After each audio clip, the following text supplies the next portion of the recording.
काफी समय के बाद हम लोग एसवीटी के एक लेटेस्ट अपडेट के बारे में बात करेंगे। हालांकि कई सारे अपडेट इससे पहले भी आ चुके हैं, लेकिन तबियत सही नहीं होने की वजह से आप सभी को अपडेट नहीं कर पाया।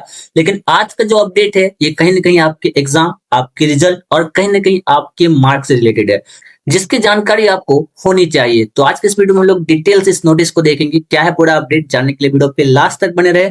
चैनल पे पहली बार आए हैं, चैनल को सब्सक्राइब करके बेल आइकन दबाना ना भूले। यहाँ पे आपको ऐसे भी अपडेट देखने को मिलती है जो शायद ही कहीं और आपको देखने को मिले, तो जरूर से चैनल को सब्सक्राइब कर लीजिए। और जो बच्चे हमारे व्हाट्सएप ग्रुप में ज्वाइन नहीं है, क्योंकि बहुत सारे अपडेट आपको वहां पे भी मिलते हैं, तो जो बच्चे ज्वाइन नहीं है डिस्क्रिप्शन में लिंक दिया गया है, आप ज्वाइन हो जाइए। तो चलिए इस वीडियो को स्टार्ट करते हैं। तो आज का जो ये वीडियो है ये एसओपी के रिगार्डिंग होने वाली है। एसओपी क्या होता है ये आगे हम लोग बात करेंगे, पहले इस नोटिस को अच्छे से देख लेते हैं। जैसा कि आप देख सकते हैं, सेवा में प्राचार्य सभी राजकीय पॉलिटेक्निक, राजकीय महिला पॉलिटेक्निक एवं निजी पॉलिटेक्निक संस्थान, यानी ये जो नोटिस है बिहार के सभी गवर्नमेंट या प्राइवेट कॉलेज के प्रिंसिपल को भेजी गई है। विषय जैसा कि आप यहाँ पे देख सकते हैं, प्रोग्रेसिव थ्योरी असेसमेंट यानी PTA, term work, self learning यानी कि आपके टर्म वर्क और एसएल की बात हो रही है यहाँ पे, कि मानक संचालन जिसे एसओपी बोलते हैं। एसओपी का फुल फॉर्म बोले तो स्टैंडर्ड ऑपरेटिंग प्रोसीजर के कार्यान्वयन यानी इंप्लीमेंटेशन के संबंध में। जैसा कि आप सभी को पता है, आपके एग्जाम आने वाले हैं और कहीं ना कहीं आपकी कॉलेज की तरफ से, आपके टीचर्स के द्वारा आपको टर्म वर्क बनाने को मिला होगा, बहुत सारे असाइनमेंट आपको लिखने होंगे, जिसके रिगार्डिंग ये नोटिस निकाली गई है। अब आपको कैसे कैसे मार्क मिलेंगे, कैसे आपका क्लास टेस्ट होगा, टर्म वर्क के मार्क कैसे मिलेंगे, असेसमेंट के मार्क कैसे मिलेंगे, यानी सारी चीजों के बारे में यहाँ पे डिटेल से बताया गया है। खास करके ये जो नोटिस है ये ओबीई वाले स्टूडेंट के लिए है। जैसा कि आप सभी को पता है 2024 से ही ओबीई पाठ्यक्रम स्टार्ट हुई है, ठीक है। तो हम लोग इसके बारे में डिटेल से आगे बात करेंगे। जैसा कि आप देख सकते हैं आगे है, महाशय उपरोक्त विषय के संबंध में कहना है कि राज्य प्राविधिक शिक्षा परिषद बिहार पटना यानी एसबीटी के द्वारा संचालित सभी शाखाओं में सत्र 2025 से यानी 2024-25 से परिणाम आधारित पाठ्यक्रम बोले तो ओबीई के आधार पे आपकी क्लासेस जो है वो कराई जा रही है। चाहे आप 2024 सेशन के बच्चे हो या 2025 सेशन के बच्चे हो, आपके लिए नोटिस इंपॉर्टेंट है, क्योंकि ओबीई वाले स्टूडेंट आप ही लोग हैं। बाकी जो 2023 वाले बच्चे हैं उनका पुराना जैसा रूल है वैसा ही अभी भी चल रहा है। उक्त के संबंध में मानक संचालन प्रक्रिया जिसे एसओपी बोलते हैं, पीछे हमने इसका फुल फॉर्म देखा था स्टैंडर्ड ऑपरेटिंग प्रोसीजर, जिसका हिंदी मतलब होता है मानक संचालन प्रक्रिया। इसमें बेसिकली आपके जो मार्क होते हैं वो मार्क आपको कैसे मिलेगा, यानी थ्योरी के मार्क आपको कैसे मिलेंगे, टर्म वर्क कैसे, यानी एसओपी के बारे में हमने एक डिटेल वीडियो में इससे पहले ही बात किया है। जब 2024 में एसओपी आया था उस समय हमने डिटेल से इसके बारे में बात किया था। हालांकि नया अपडेट क्या है वो हम लोग आगे देखेंगे। जो प्रोग्रेसिव थ्योरी असेसमेंट यानी PTA, term work, self learning, TW plus SL, SL बोले तो आपका सेल्फ लर्निंग और टीडब्ल्यू बोले तो टर्म वर्क, ठीक है। निष्पक्ष, पारदर्शी एवं एक रूपता मूल्यांकन प्रणाली सुनिश्चित करने हेतु राज्य प्राविधिक शिक्षा परिषद बिहार पटना द्वारा तैयार की गई है। यानी आपको कैसे कैसे मार्क मिलेगा इसके बारे में आगे बताया गया है, जो कि हम लोग देखेंगे, क्योंकि ये नोटिस आपका 4 पेज का रहने वाला है। तो ज्यादा डिटेल नहीं, हम लोग थोड़ा फास्ट जो आपके लिए इंपॉर्टेंट है उन चीजों को डिस्कस करेंगे। को सभी संबंध पॉलिटेक्निक संस्थानों में लागू किया जाता है, यानी कि एसवीटी से जो भी एफिलिएटेड कॉलेज है सब में ये लागू होगा। इस एसओपी के अंतर्गत समस्त शैक्षणिक गतिविधियों के संचालन, मूल्यांकन एवं अभिलेख संधारण हेतु स्पष्ट दिशा निर्देश निर्धारित किए जाते हैं, जिसका अनुपालन अनिवार्य होगा। अब यहाँ पे एसओपी, पीटीए, टीडब्ल्यू, एसएल इन वर्डों का जो यूज किया गया है इसका सही मतलब क्या है और कैसे आपके लिए इंपॉर्टेंट है, ये हम लोग यहाँ पे देखने वाले हैं। जैसा कि अगला पेज आप देख सकते हैं जिसमें एसओपी के बारे में थोड़ा बहुत जानकारी दिया गया है आपको, कब से ये स्टार्ट हुआ है, ठीक है। जैसा कि आप देख सकते हैं ये इशू डेट यहाँ पे 31/10/2025 है, ठीक है।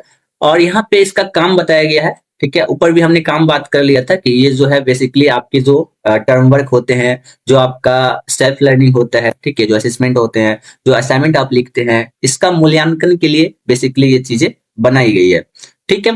ये किसके लिए है, तो जो भी एफिलिएटेड कॉलेज है एसवीटी बिहार के अंतर्गत, वो सब कॉलेजों में है, जो भी डिप्लोमा प्रोग्राम चल रहे हैं बिहार में उन सभी के लिए है, ठीक है। आपको पता है कि आपकी जो प्रोग्रेसिव पीटीए जिसको हम लोग बोलते हैं उसका 30 नंबर आपको मिलता है, जिसमें आपके क्लास टेस्ट के मार्क 20 हो गए और टेस्ट स्कोर 10 हो गए, तो 20 और 10 कितने हो गए 30। 30 नंबर आपको आपके कॉलेज से मिलता है, आपके टीचर आपको देते हैं, जिसमें 20 नंबर 2 क्लास टेस्ट के अकॉर्डिंग आपको मिलता है, यानी 20 नंबर जो है आपके क्लास टेस्ट के अकॉर्डिंग हो गए।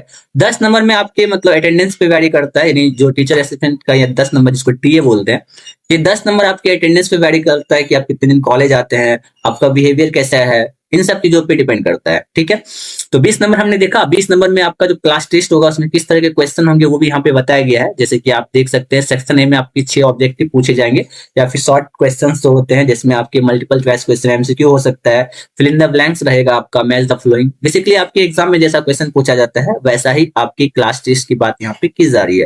यानी क्लास टेस्ट में जो 20 नंबर का क्वेश्चन आएगा वो किस तरह पूछा जाएगा यहाँ पे दिया गया है, जिसमें 6 ऑब्जेक्टिव या शॉर्ट क्वेश्चन होंगे, जिसमें आपके एमसीक्यू होंगे, फिल इन द ब्लैंक्स होंगे, मैच द फ्लोइंग हो सकता है, जिसके हो गए आपके 6 नंबर। यानी एक क्वेश्चन 1 नंबर का होगा तो 6 नंबर हो गए। बाकी सेक्शन बी में आपके 2 शॉर्ट क्वेश्चन होंगे, यानी एक क्वेश्चन आपका 4 नंबर का है, 2 क्वेश्चन यानी 8 नंबर आपको मिलेंगे। बाकी सेक्शन सी में एक लॉन्ग क्वेश्चन आपको पूछा जाएगा, एक क्वेश्चन 6 नंबर का होगा, यानी 8 6 14 प्लस 6 20 नंबर आपको हो गए, जो कि आपकी क्लास टेस्ट में पूछे जाएंगे। बाकी आप कितना आंसर देते हैं वो टीचर पे डिपेंड करता है कि आपको कितना नंबर देंगे। ठीक है, अब ये बात रही कि पीटीए में जो आपका 20 नंबर मिलता है क्लास टेस्ट का वो। अब बाकी 10 नंबर की बात हमने किया था, जो आप टीचर असेसमेंट या फिर आपके अटेंडेंस पे वैरी करता है, आपका बिहेवियर कैसा है उस पे वैरी करता है, तो हम लोग आगे देख लेते हैं। ठीक है, यहाँ पे आप देख सकते हैं आपका जो टीए का नंबर है, जो 10 नंबर की बात हमने किया था, वो आपके अटेंडेंस पे वैरी करता है, और आपके जो असाइनमेंट वगैरह होते हैं, आपका कैसा मतलब बिहेवियर है टीचर्स के साथ, आपका क्लास एक्टिविटी क्या है उस पर डिपेंड करता है। तो अगर अटेंडेंस की बात करें तो अगर आपका 95% या 95% से ज्यादा है तो आपको 5 नंबर डायरेक्ट मिल जाएगा आपके अटेंडेंस पे। अगर 95 से कम है, जैसे आपका 85 से 94% अगर आपका अटेंडेंस है तो आपको 4 नंबर मिलेगा। अगर उससे कम यानी 75 से 84% अगर आपका अटेंडेंस है तो आपको 3 नंबर मिलेगा। यानी कि 5 नंबर आपको मैक्सिमम यहाँ पे अटेंडेंस पे दिया जा सकता है। बाकी जो एक्स्ट्रा चीज आप जैसे कि 5 नंबर, आप 10 नंबर की बात हुई थी, 5 नंबर तो अटेंडेंस पे वैरी करेगा। बाकी 5 नंबर आपकी क्लास में जो असाइनमेंट आपको दिया जाता है, आपका बिहेवियर कैसा है, आप एकदम प्रॉपर ड्रेस में आते हैं कि नहीं आते हैं, ठीक है, टीचर्स के साथ आपका बिहेवियर कैसा है, बच्चों के साथ आपका बिहेवियर कैसा है, उस पे आपका 5 नंबर आपको मिलेगा, जो यहाँ पे मेंशन किया गया है। ठीक है, तो 5 5 हो गए 10 नंबर। ये 30 नंबर आपके कॉलेज से आपको मिलता है, जो आपके टीचर्स आपको देते हैं। बाकी यहाँ पे और भी कुछ मार्क डिस्ट्रीब्यूशन की बात की गई है, जैसे इंटरनल असेसमेंट जो होंगे उसमें 40% का आपको इंटरनल फैकल्टी जो होते हैं, जो आपके कॉलेज के हैं, वो आपको देंगे। बाकी बाहर से जो चेक करने आते हैं, बाहर से जो जांच करने आते हैं, वो 60% यहाँ पे दिया गया है, जो कि एक्सटर्नल फैकल्टी जो एक्सपर्ट आएंगे बाहर से, हो सकता है बीटेक कॉलेज से आए या फिर आपके कॉलेज जिसको बुलाए, वो वहाँ पे आपके एक्सटर्नल फैकल्टी हो गए, जो कि 60% आपके असेसमेंट का नंबर आपको देते हैं। ठीक है, अभी आपके मार्क डिस्ट्रीब्यूशन की बात हो गई। यहाँ पे कुछ आपके और भी चीज दिए गए हैं। असाइनमेंट में आपको 40% नंबर दिया जाएगा। ठीक है, यहाँ पे माइक्रो प्रोजेक्ट है जिसमें 40% है, और भी बहुत सारी चीजें हैं। जैसे आप एलएमएस के बारे में सुने होंगे, एलएमएस पोर्टल पे जो भी एक्टिविटी है, जो भी क्लासेस या जो भी टेस्ट वगैरह है, उस एक्टिविटी को अगर आप कंप्लीट करते हैं, फुलफिल करते हैं, तो वहाँ पे भी 20% का यहाँ पे नंबर दिया गया है आपको, किस तरह आपको देंगे। ये मार्क डिस्ट्रीब्यूशन का बताया गया है। इसलिए एसओपी में आपके मार्क डिस्ट्रीब्यूशन के बारे में बताया गया है कि जो आपके इंटरनल नंबर आपको मिलते हैं आपके कॉलेज की तरफ से, यहाँ पे आपकी जो थ्योरी एग्जाम है उसकी बात नहीं कर रहा हूँ, जो कॉलेज के द्वारा आपको मार्क दिया जाता है, ठीक है, वो कैसे कैसे डिस्ट्रीब्यूट होगा, वो कैसे कैसे आपको मिलेगा, इसके रिगार्डिंग आज का ये अपडेट था। यानी कि एसओपी का काफी इंपॉर्टेंट रोल रहने वाला है आपके नंबर में, आपके रिजल्ट में, क्योंकि आपको पता होगा कि जो पुराना सिलेबस था, यानी 2024 से पहले का जो सिलेबस था, उसमें एग्जाम होते थे 750 नंबर का, यानी एक सेमेस्टर जो होता था वो 750 नंबर का होता था, जिसमें थ्योरी एग्जाम 350 नंबर का रहता था, और 400 नंबर जो है वो आपके कॉलेज से आपको मिलते थे। लेकिन 2024 में जो सिलेबस आया है, जिसे ओवी बेस्ड सिलेबस बोलते हैं, चाहे आप 2024 सेशन के बच्चे हो, 2025 सेशन के बच्चे हो, आपको पता है कि आपका एग्जाम 1000 नंबर का होता है, यानी आपका एक सेमेस्टर 1000 नंबर का होता है, जिसमें किसी सेमेस्टर में आपको 4 सब्जेक्ट पढ़ने होते हैं, किसी सेमेस्टर में आपको 5 सब्जेक्ट पढ़ने होते हैं। तो आपके लिए कॉलेज का नंबर काफी ज्यादा इंपॉर्टेंट रोल निभाएगा आपके रिजल्ट में, क्योंकि अच्छा खासा नंबर आपको आपके कॉलेज से दिया जाता है। तो ये मार्क डिस्ट्रीब्यूशन, ये एसओपी कहीं ना कहीं आपके लिए काफी ज्यादा इंपॉर्टेंट रहने वाला है। तो आपका क्या ख्याल है इस अपडेट को लेके, हमें कमेंट बॉक्स में जरूर बताएं। और आपको ये अपडेट कैसा लगा, इससे जुड़ी कुछ भी डाउट है तो आप हमें कमेंट बॉक्स में पूछ सकते हैं। आई होप आपको सारी बातें अच्छे से समझ में आ गई। फिर भी कोई डाउट है तो आप हमें कमेंट बॉक्स में जरूर पूछिए। मुझसे पर्सनली जुड़ना है तो अपना इंस्टा पे फॉलो कर सकते हैं। आई होप आज की वीडियो आपको पसंद आई हो। वीडियो पसंद आए वीडियो को लाइक, कमेंट अपने दोस्तों के साथ शेयर करना ना भूले। चलिए मिलते हैं इस एक नए वीडियो में। Thanks for